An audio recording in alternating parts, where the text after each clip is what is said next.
tous à tous. On se retrouve à la ligne. Ça dit de quelques secondes. Qu'est-ce qu'on dit? Encore, on est toujours dans... Qu'est-ce qu'on dit? Allez, on fait des comptes. 10, 9, 8, 7, 6, 5, 4, 3, 2, 1. Top départ. Allez, go. C'est parti, les amis.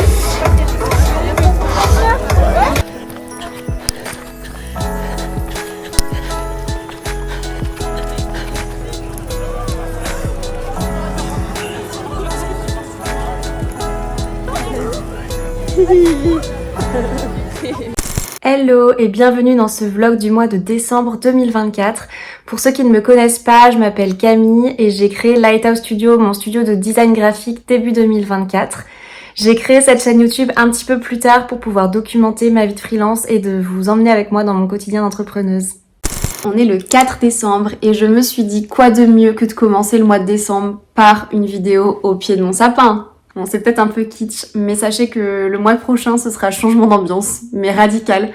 Parce que, pour ceux qui n'auraient pas suivi, j'en parlais dans mon vlog du mois d'octobre, je pars entre janvier et avril expérimenter la vie de digital nomade. Je pars 2 mois en Thaïlande et 1 mois à Bali. Et je pars juste expérimenter le fait d'aller travailler depuis un autre pays ou depuis un autre endroit. Puisqu'actuellement, je suis à Paris et là, j'en ai un petit peu marre de Paris. Ça fait 7 ans que je suis ici.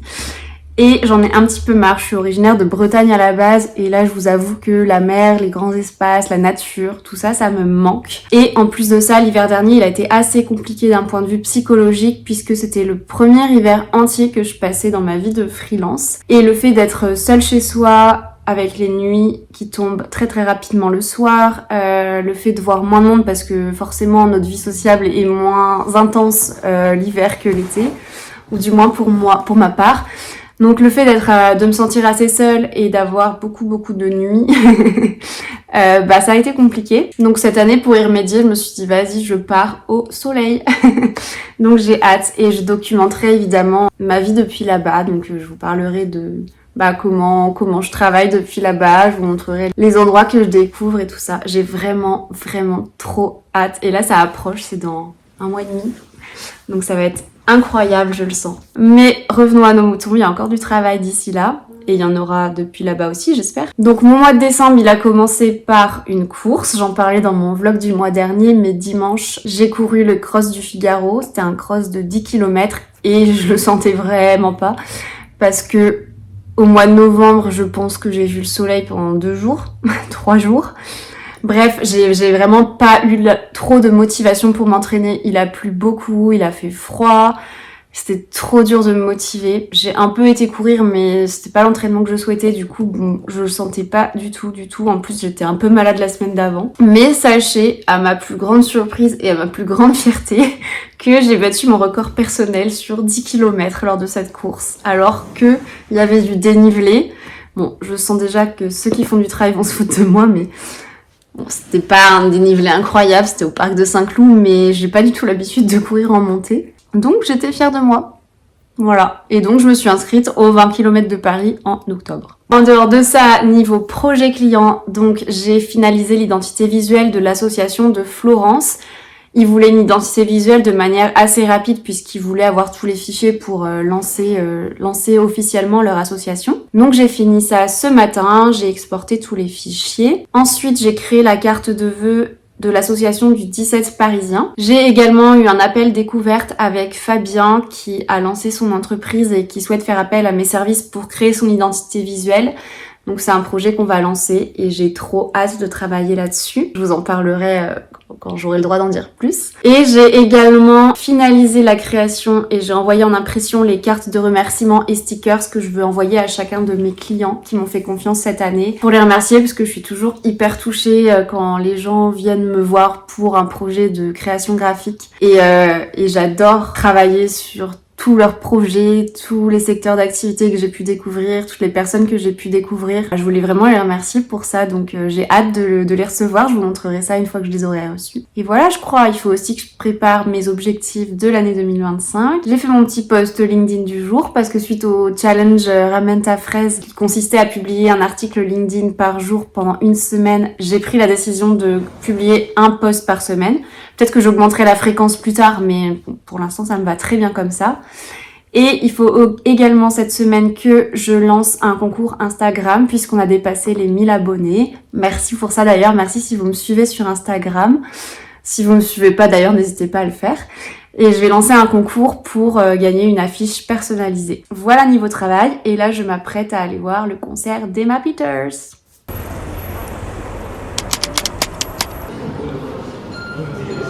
Que je ressens bien, pourvu que je me sente fière de tout ce qu'on a vécu, de tout ce qu'on a construit, de nos parties de cul, et de mes choix de vie, j'en ai plus rien à faire. C'est des paroles en l'air, paraît qu'il vit pas mieux, juste au bord de la mer, moi j'aurais pas fait mieux. Si je regarde en arrière, non j'aurais pas fait mieux. Si tu gagnes, moi je perds. À quoi ça sert d'être sur la terre, ouais, la vie de ma mère.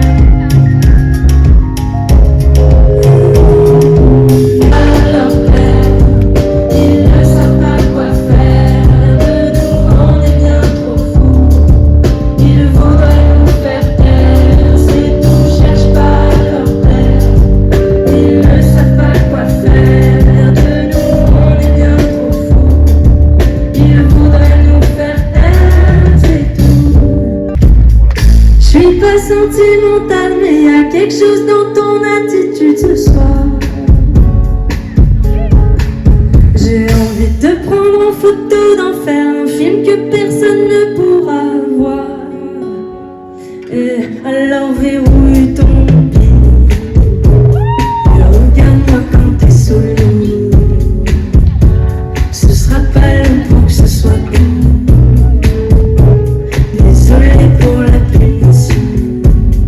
On est le 9 décembre, il est 11h et je viens de faire mon planning de la semaine qui s'annonce chargé, et honnêtement je pense que je vais être chargée jusqu'à mon départ en Asie le 18 janvier. Je pense que je me mettrai peut-être en mode ralenti entre Noël et Nouvel An, mais honnêtement je vais continuer de travailler parce que sinon j'ai peur de ne pas pouvoir prendre 15 jours off lors de mon arrivée en Thaïlande. Les 15 premiers jours de mon voyage en Asie, du coup j'ai une copine qui vient avec moi, donc j'aimerais vraiment pouvoir couper à ce moment-là. J'aimerais que ce soit du coup mes vacances entre guillemets de fin d'année. Donc j'espère avancer au maximum avant cette date sur mes projets en cours. Donc là cette semaine j'ai 4 projets à faire pour Intersport, donc je pense que ça va m'occuper à minima 2 jours de travail.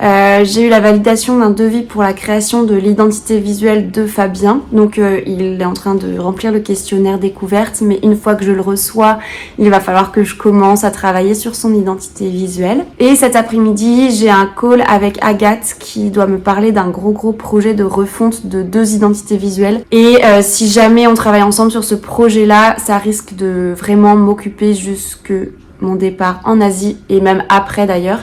Mais du coup, j'aimerais que une grosse partie du travail soit faite avant mon départ pour être plus sereine en arrivant là-bas. Et également, demain, on se rejoint avec les filles de TPF. On fait un workshop sur nos objectifs 2025. On sera une dizaine et c'est Claire qui a préparé un workshop, donc je sais pas trop ce qu'elle nous a concocté, mais l'objectif étant de nous fixer les objectifs pour l'année à venir. Quand on est en entreprise, on a des objectifs qui nous sont fixés par notre management et du coup c'est facile de les suivre et d'avancer, enfin de se discipliner, de s'organiser dans l'année pour pouvoir les atteindre. Mais quand on est auto-entrepreneur, y a personne pour nous fixer d'objectifs. Du coup, moi je trouve important quand même de le faire parce que ça me donne un cap à suivre et je sais que cette année, je m'étais plutôt fixé des petits objectifs mensuels. Et là, je vais procéder différemment pour 2025. Je vais me fixer des grands objectifs annuels qui vont être découpés en petits objectifs mensuels pour que je sois sûre de les atteindre à la fin de l'année. Et j'ai déjà commencé à y réfléchir. Mais je pense qu'on va approfondir tout ça demain toutes ensemble. Donc ça va être cool. En plus, on est une bonne équipe, une petite dizaine. Ça va être cool, ça va être intense. Je sais pas d'ailleurs si ça vous intéresse, n'hésitez pas à me le dire en commentaire, mais que je fasse des vidéos à la fin de chaque mois pour voir comment j'avance dans l'atteinte de mes objectifs, ou même si vous voulez que je vous parle de quels sont mes objectifs, n'hésitez pas à me le dire en commentaire. Je pourrais peut-être faire une vidéo dédiée à l'occasion. Mais mes cheveux, j'ai fait une tresse parce que mon lisseur est tombé en rade et j'ai fait une tresse cette nuit pour qu'il soit bouclé, mais là on dirait une lionne quoi. J'ai une sacrée touffe de cheveux hein. Hello, on est le 12 décembre, il est à peu près 16h30 et il fait quasiment nuit, comme on adore. Je voulais revenir avec vous sur la journée qu'on a passée avec certaines filles de TPF, qui était organisée par Claire de The Minimal Plan et qui consistait à préparer notre année 2025. Parce que sans objectif, on sait pas trop bien quelle direction prendre, on commence plein de projets dans tous les sens mais on les termine jamais. Bref, on sait vraiment pas vers où aller et ce vers quoi se diriger. Je trouve que avoir des objectifs, ça permet vraiment d'avoir une ligne directrice. En 2024, je m'étais fixé uniquement des objectifs mensuels. J'avais pas de grands objectifs annuels et ça m'a manqué dans mon année, puisque des objectifs mensuels, certes, c'est bien, mais ça permet pas d'avoir une vision globale sur son année. Et c'était globalement des petits objectifs à atteindre, alors que là, j'ai envie de rêver un peu plus grand, on va dire, pour mon entreprise en 2025. Du coup, la journée, elle a commencé déjà par un petit tour de table pour qu'on puisse toutes se présenter les unes aux autres, même si la plupart se connaissaient déjà. Ensuite, on a fait le point sur notre année 2024, quels enseignements on avait tirés de cette année, quels avaient été nos grands événements, tant bien sur le plan professionnel que personnel. Bref, ça fait toujours du bien de faire le bilan, de voir que en un an, on a pu beaucoup évoluer. On a initié des projets qu'on ne pensait pas initier un an auparavant. On a une entreprise qui fonctionne mieux que ce qu'on avait imaginé il y a un an. Enfin bref, ça permet vraiment de faire le point. Et j'ai trouvé ce moment hyper utile. Et c'est toujours, personnellement, c'est toujours un peu impressionnant de prendre cette prise de recul parce que ça fait réaliser qu'en un an, il peut se passer beaucoup de choses. Et c'était mon cas. En janvier 2024, je lançais Lighthouse Studio, mon studio de design graphique. J'étais déjà lancée en tant qu'indépendante depuis quelques mois, mais j'avais pas structuré mon entreprise, je ne savais pas forcément quelle direction prendre, chose sur quoi j'ai travaillé en fin d'année dernière. Et c'est pourquoi j'ai lancé mon studio de design graphique en janvier 2024. Et pour moi, ça marque vraiment le début de mon aventure de graphiste indépendante. Du coup, rien que le fait de lancer ça, de lancer toute la communication autour, c'était un gros projet en soi, ce qui a débouché sur plusieurs devis signés dès le mois de janvier. Donc ça m'a permis de démarrer l'année sereinement, même si au mois de février et mars, j'ai rien signé, je crois. Mais le fait que j'avais déjà des projets de lancer depuis le mois de janvier, ça a fait que j'ai quand même eu du travail sur ces mois-là et que j'ai quand même dégagé du chiffre d'affaires sur ces mois-ci. Ensuite, j'ai eu un contrat avec Intersport à raison de 3 jours par semaine booké avec eux.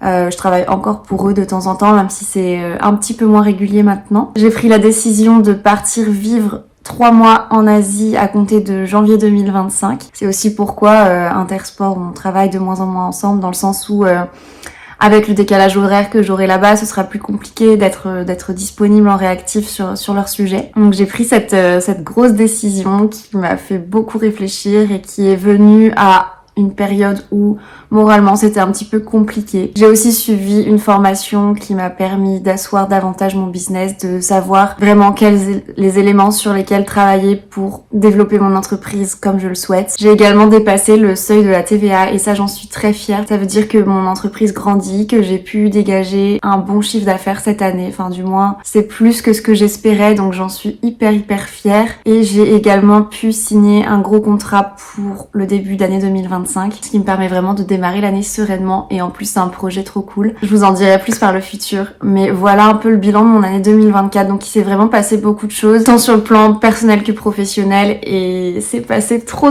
vite. Mais ça a permis ensuite de travailler sur l'année à venir. Donc on est vraiment parti d'un point de vue macro. Donc quels étaient nos rêves pour toute notre vie, nos rêves à 3 ans, nos rêves à 1 an, ce qui a permis petit à petit de venir affiner quels étaient nos objectifs business et de tirer 3 grands objectifs pour notre année 2025. Pour ma part, en 2025, j'aimerais être davantage visible et d'être davantage reconnue dans mon métier. Donc pour ça, je vais communiquer de manière plus régulière sur les réseaux sociaux, communiquer plus régulièrement sur LinkedIn. Actuellement, je le fais 1 fois par semaine. Je vais essayer de passer à 2 fois par semaine puisque je me rends compte que c'est un réseau social qui est très puissant et qu'on peut gagner de la visibilité assez rapidement, contrairement à Instagram Instagram où c'est un peu plus ingrat comme réseau social, on va dire, mais que je vais davantage utiliser en tant que portfolio, entre guillemets, mais je vais quand même pas laisser tomber Instagram. Et sur YouTube, je vais essayer de passer à 2 vidéos par mois à minima. Donc je vais vraiment augmenter ma communication. Ça, c'est un objectif qui va courir sur absolument toute l'année 2025. J'ai d'autres petits objectifs aussi que je me suis mise pour 2025, mais je vais parler uniquement des grands. Je sais pas d'ailleurs si ça vous intéresse que je fasse une vidéo vraiment dédiée sur la manière dont je fixe mes objectifs et dont je les évalue chaque mois. N'hésitez pas à me le dire en commentaire. Mon deuxième grand objectif, c'est de faire ma mise en conformité juridique, c'est-à-dire d'avoir des conditions générales de vente, des mentions légales et une politique de confidentialité bien rodée, également créer un template de cession de droit et également un modèle de proposition commerciale. Je voudrais aussi finaliser mon site internet qui est toujours en travaux. En fait, j'ai pas vraiment pris le temps de le finir. J'estime que c'est pas hyper nécessaire d'avoir un site internet, sachant que j'arrive quand même à avoir des contrats sans, mais je pense que c'est quand même une vitrine supplémentaire. Donc j'aimerais m'y pencher, ainsi que mon portfolio, pouvoir le mettre à jour. Et enfin, mon dernier gros objectif, je sais pas si je le mettrai en place, tout va dépendre du questionnaire que je mettrai en place et des réponses qui me seront remontées, mais j'aimerais beaucoup pouvoir aider les solopreneurs à créer des identités visuelles sans qu'ils déboursent un budget énorme, parce que actuellement j'ai des offres en création d'identité visuelle, mais je sais que quand on se lance en solopreneur, on n'a pas forcément de budget au départ et c'est quand même toujours bien d'avoir une identité visuelle pour communiquer, pour qu'on puisse nous identifier plus facilement. Donc j'aimerais réfléchir à une offre sur mesure pour les petits budgets. Mais pareil, je vous en reparlerai en temps voulu, ça ce sera plus pour la deuxième partie de l'année 2025. Voilà pour mes grands objectifs et j'ai également d'autres petits objectifs de formation, ou même des objectifs personnels que je souhaiterais mettre en place en 2025. Mais cette journée, elle a été hyper constructive et je remercie Claire si tu passes par là parce que vraiment, elle a animé cette journée avec brio. Elle nous avait préparé un support au top. Elle nous a vraiment guidés dans la définition de nos objectifs de l'année à venir. Et puis on a également pu bénéficier de l'énergie de groupe puisqu'on était une dizaine de filles. On a pu aussi s'entraider sur les questions qu'on pouvait avoir sur nos objectifs si on n'oubliait pas des choses. Parce que dans chaque grand objectif, évidemment, il y a plein de petits sous-objectifs. Et voilà, cette journée, elle a été constructive. J'en suis vraiment ressortie avec un plan d'action défini, une roadmap claire pour l'année à venir. Donc j'en suis hyper contente. Je voulais aussi... Alors je vais pas vous montrer en fait. Je voulais vous montrer, mais non. J'ai pas envie. Je voulais vous montrer la pile, en tout cas, de cartes que j'ai reçues. Oula. Je souhaite envoyer pour la fin d'année une carte de bonne année pour les clients qui m'ont fait confiance cette année. Je dis beaucoup le mot année. Pour moi, c'est hyper important et l'année dernière, je l'avais fait par mail, mais je trouve ça moins sympa. Donc cette année, j'ai créé des petites cartes que je leur enverrai avec un petit sticker que je n'ai toujours pas reçu. Mais bref, je vais avoir un petit travail de scribe à effectuer, mais pour moi c'est hyper important, donc voilà, j'ai hâte de les poster et qu'ils reçoivent cette petite carte. Hello, on est le 18 décembre, je pars dans un mois tout pile en Asie, ça y est. Et là je m'apprête à aller chercher le livre de Fanny. C'est une copine freelance qui a sorti un livre pour enfants qui s'appelle Freemousse, F-R-E-E Mousse, et qui parle de la vie de freelance expliquée aux enfants. Et elle a créé les illustrations et tout, donc j'ai vraiment trop hâte d'aller le chercher, de le lire et de le découvrir.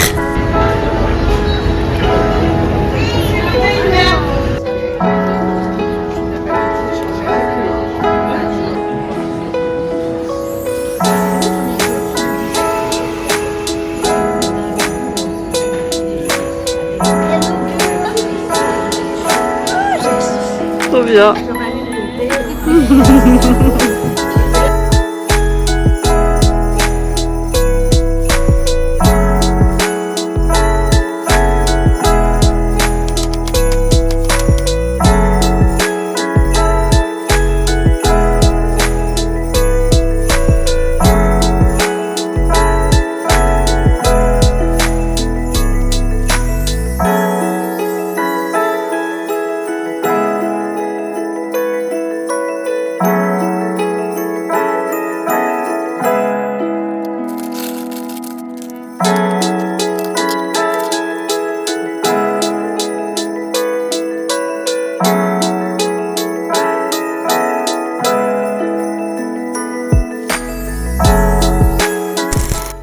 Merci beaucoup d'avoir pris le temps de regarder cette vidéo jusqu'au bout. J'espère qu'elle vous aura plu. Si c'est le cas, n'hésitez pas à me le faire savoir en commentaire ou en me laissant un petit j'aime sous la vidéo. N'hésitez pas non plus à vous abonner pour ne pas manquer les suivantes.